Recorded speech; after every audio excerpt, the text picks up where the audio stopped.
We should have Nicole say hello. Welcome, Nicole. Hi. So are we, this is special to me, though. Yes. Everyone else got one. Now you get two. Okay. Well, hopefully we are now all not afraid, because I'm going to be talking more about enumerating trees. Today I'm going to talk about my work with Noah on enumerating rooted binary perfect phylogenies. Okay, so first let's just talk about what perfect phylogenies are. A lot of you might be familiar, but this kind of comes in the context of a problem where we have some sample of a bunch of sequences, which we can represent as haplotypes, and from these we might want to construct some sort of ranked tree to represent the evolution. Now, a more concise way that we can represent this is with a perfect phylogeny, where instead of labeling the leaves with the sequences, we instead label the leaves with the integer corresponding to the multiplicity of this haplotype in our sample. So going further, we're going to denote S as the number of sequences in our sample, or our sample size, and N is going to be the number of distinct haplotypes in our sample, which you'll note is also going to be the number of leaves in our perfect phylogeny. So more formally, what allows us to create this more concise representation of our tree is that we're going to be assuming that there's no convergent evolution and no recombination.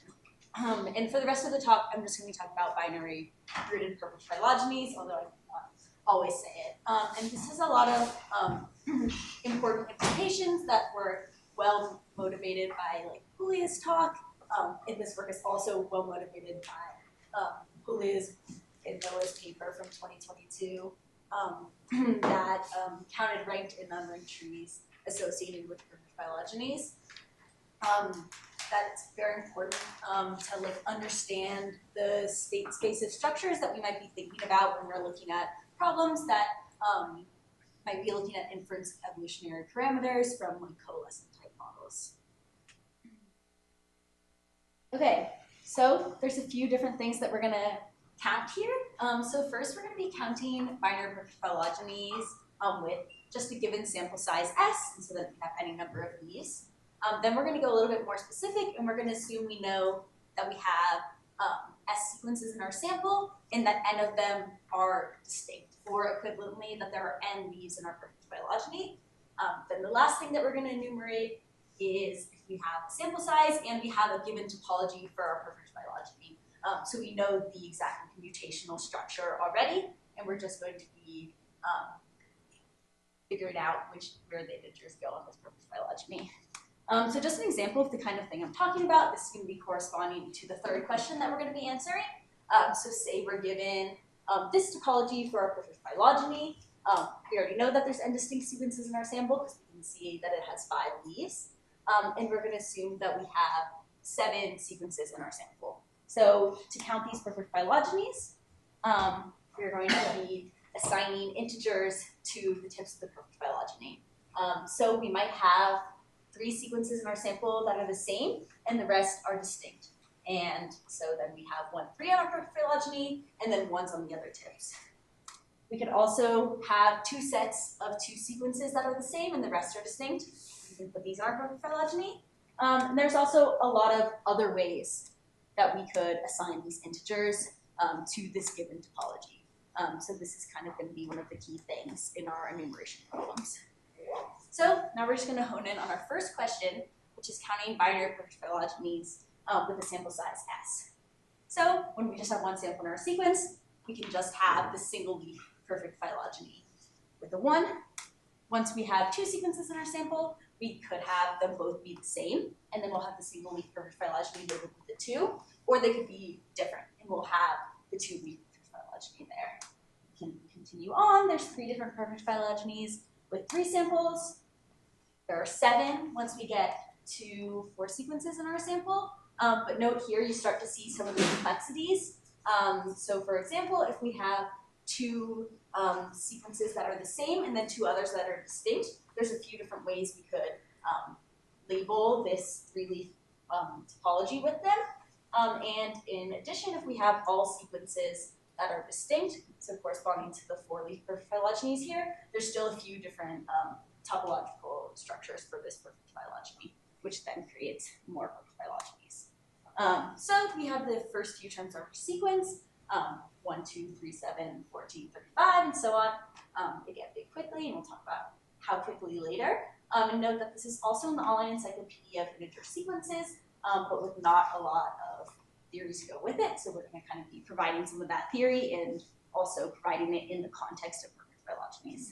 This is rooted topologies. It's going to be rooted, yes. Everything is binary rooted. Okay, so in order to do this, we're going to kind of borrow some of the theory from binary rooted unlabeled trees, because we're first going to note that they are actually the specific case of perfect phylogenies, where all of the sequences in our sample are distinct. So we have as many samples as we have leaves, so just the perfect phylogenies all labeled with integers ones. So this is a nice subset of our perfect phylogenies, and it's actually going to have a lot of similar properties. So this is like very common theory. You might know that the unlabeled trees are enumerated by the Wedderburn-Etherington numbers, which are also in the OEIS. And the numbers start 1, 1, 1, 2, 3, 6, 11, so on. So how do we count these recursively? So the really nice thing about rooted trees is that we can break it into the left and right subtrees. And then if we want to know how many trees there are with n total leaves, we can look at all the partitions of n into left and right subtrees and multiply all of the trees with n minus I leaves times the trees with I leaves. We're going to note that we're going to have symmetries here, so we're going to define that these two trees are equivalent. So we're going to have to add 1/2 onto our recursion here. And then in addition, we have one more special case, which is when n is even. We're going to have to deal with the case where we have n over 2 leaves on our left subtree and n over 2 leaves on our right subtree. So we can't just multiply them. Instead, we have to count the un over 2 choose 2 cases where we have distinct trees on the left and right subtrees, and also when we have the same tree on the left and the right, un over 2. And this comes out to this nice form that fits into our recursion very well, and means we just have to add on this extra 1/2 un over 2. Okay, so how does this relate to our binary perfect phylogenies? So we're actually going to have a super similar recursion, and we have a little switch here. Note from instead of defining the left and right subtrees by their number of leaves, here we're going to define them by the size of our sample. So instead we're going to be looking at x. And the only difference that we have between this recursion and the previous one is that we have this extra +1, and this corresponds to the single leaf perfect phylogeny, since we can't split that into a left and right subtree, since there's only one leaf there, and otherwise it's exactly the same. So the next thing we're talking about is we want to look at how quickly these structures grow, and a nice way to get these asymptotics is by looking at the generating functions. So if you don't know what generating functions are, they're super cool. It's essentially a power series where the coefficient of z to the n in our power series is the nth term in our sequence. So knowing this generating function allows us to use a lot of theory for functions already to learn more about our sequence. So how do we get a nice form for this generating function? We can plug in the recursion that we already had, where I've written it in a slightly more concise form, collect terms, and then we end up with this super nice implicitly defined generating function. And I say this is nice because there's been a lot of theory which looks at implicitly defined generating functions. And if they follow some certain properties that have been outlined by a number of people, then we know that the asymptotics are of this form, and there's a framework for computing what these parameters are. So we get that the unlabeled trees, or this has been gotten by many people in the past, grow at about 2.5 to the n over n to the 3/2, where n is a number of leaves. And the asymptotics look like this. So again, since our recursion was super similar to that of the unlabeled trees, our generating function is also super similar to that of unlabeled trees. The only difference we have here is the z over 1 minus z term, which comes from this power series where all the coefficients are 1, from that extra +1 in our recursion. And lucky for us, this implicitly defined generating function fits the same properties of the generating function for unlabeled trees that allows us to very nicely get this asymptotic form. So then we get that the binary rooted perfect phylogenies grow at about 3.26 to the size of our sample S over S to the 3/2. So if you don't remember the numbers from before, we have that the perfect phylogenies grow a little bit faster than our unlabeled trees, which we might expect from that unlabeled trees are specific to perfect phylogeny, but also their growth is comparable. Sort of, they take on the same asymptotic form. One's not growing, exponentially faster than the other. Okay, so now that we've looked at that problem, we're going to briefly talk about the problem where we have S sequences in our sample, and we know that N of them are distinct. So we can get these recursively, and I'm not going to go through the recursion because it's a little bit messy with some of the constraints. But I am going to talk about some of the first few columns of this table. So when we have just one leaf in our perfect phylogeny, we know there's just going to be one perfect phylogeny possible. Once we have 2 leaves, the problem is then just what are the number of partitions of our sample size S, and that's going to correspond to the number of perfect phylogenies. Once we get to N equals 3, it's going to get a little bit more difficult because then not only do we need to come up with the partitions of the sample size into 3, we also have to figure out where to put them on the tree because it's no longer symmetric. And I'm going to talk more about this a little bit later when we get to the problem of counting binary perfect phylogenies, the sample size S and given topology. So first we're going to talk about the case of when we have caterpillar perfect phylogenies.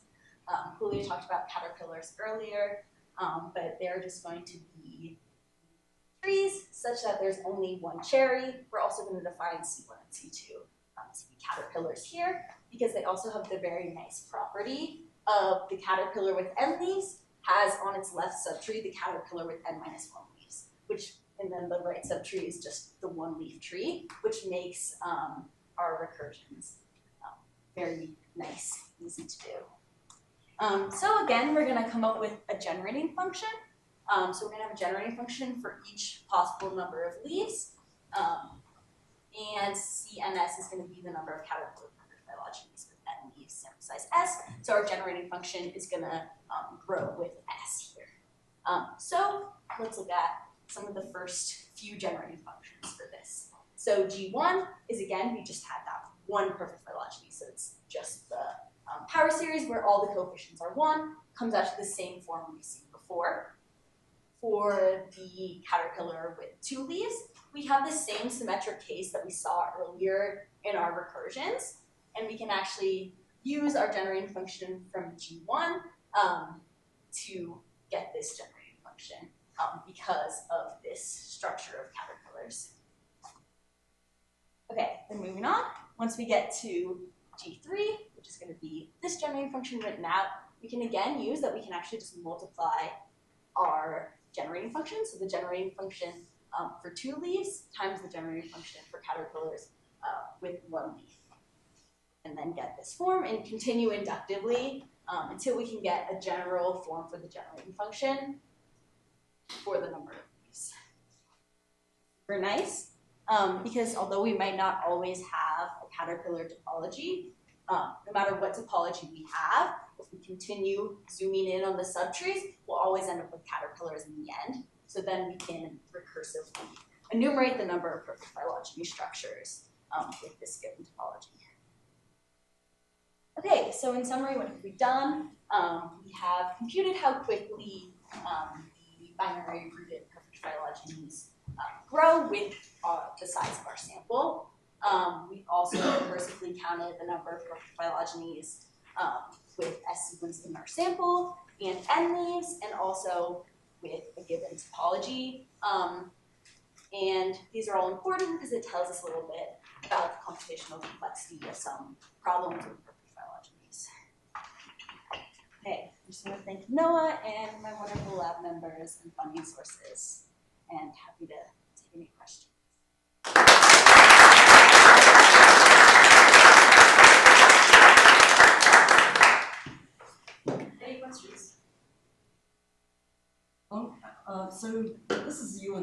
distribution.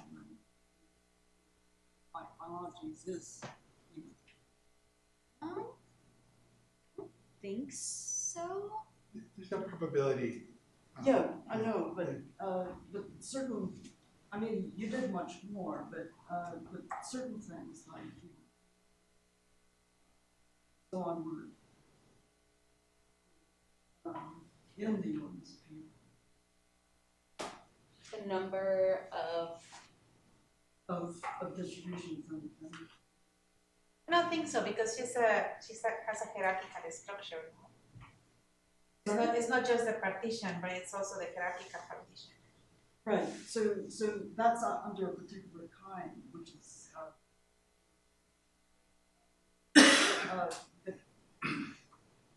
the number of partitions anyway. right, but then we have the extra step of kind of putting them onto Right. these So topologies. under a particular kind of study, which is all the probabilities you know. I think this collapses onto those probabilities. Yeah, I think yeah. it's sort of subdivides them a Right, bit. maybe, yeah. And there's only one level, maybe. I think it's that humans didn't do it in a coalescent framework, but later it was shown.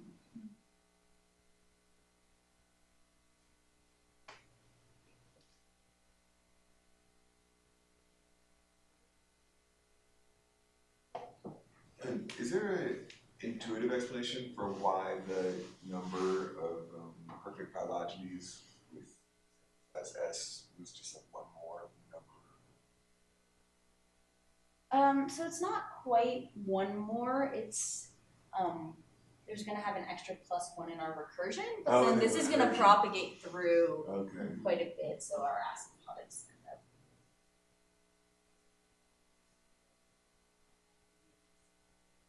higher. Oh, okay.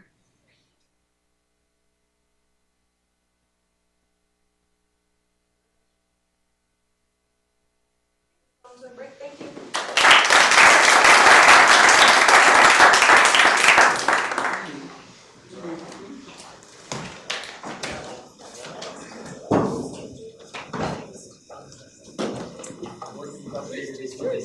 I'm working with that. I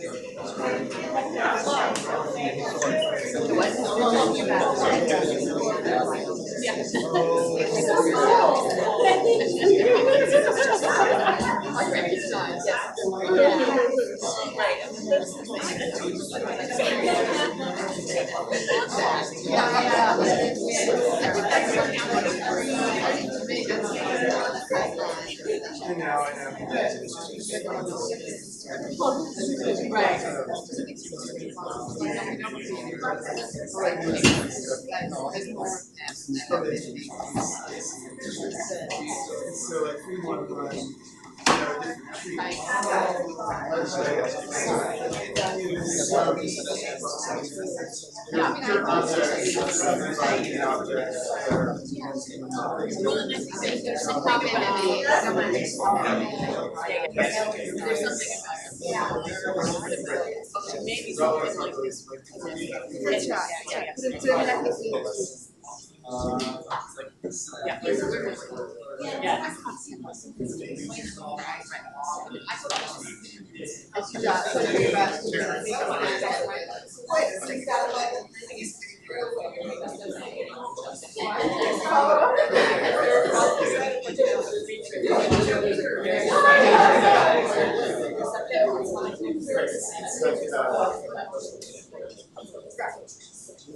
it's like trying to define a set of objects in which to catch the calculus. Right. Right. You know, like, that's right. Right. So like, right, because there's a large section of literature that depicts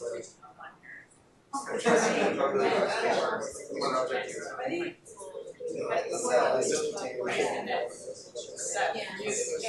Probability of seeing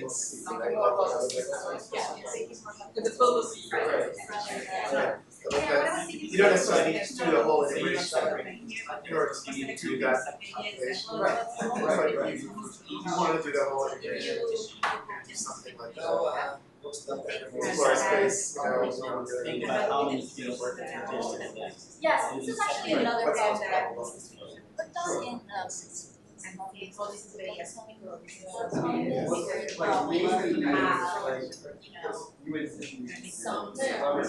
Yes, yeah, certainly. There's not many that there's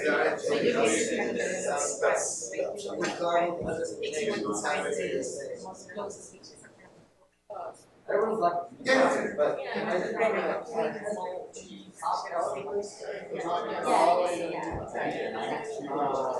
feel like I've seen this, but I've never turned it on. the reason we asked you this, so your primer is like invented some methods for angle renormalization of But it keeps still doing it. Oh no! I think so many students.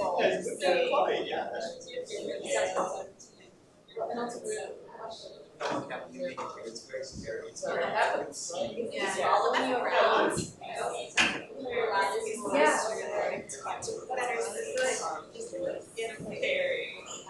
From the side.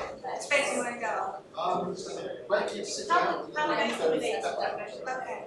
Where are you?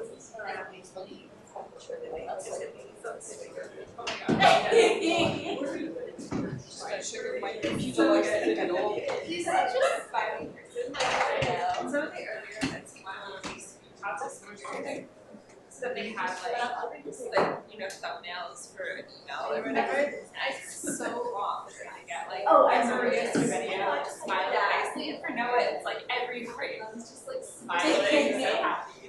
You know.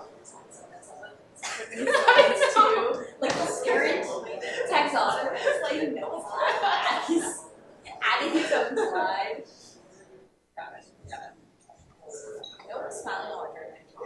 That's good. It was really. It's a bad time if he's just shaking his head. Oh, very important. Yeah.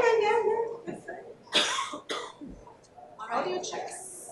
Oh no, you just press left on it, I guess. Yeah. Good job, very nice. Thank you. Thank you.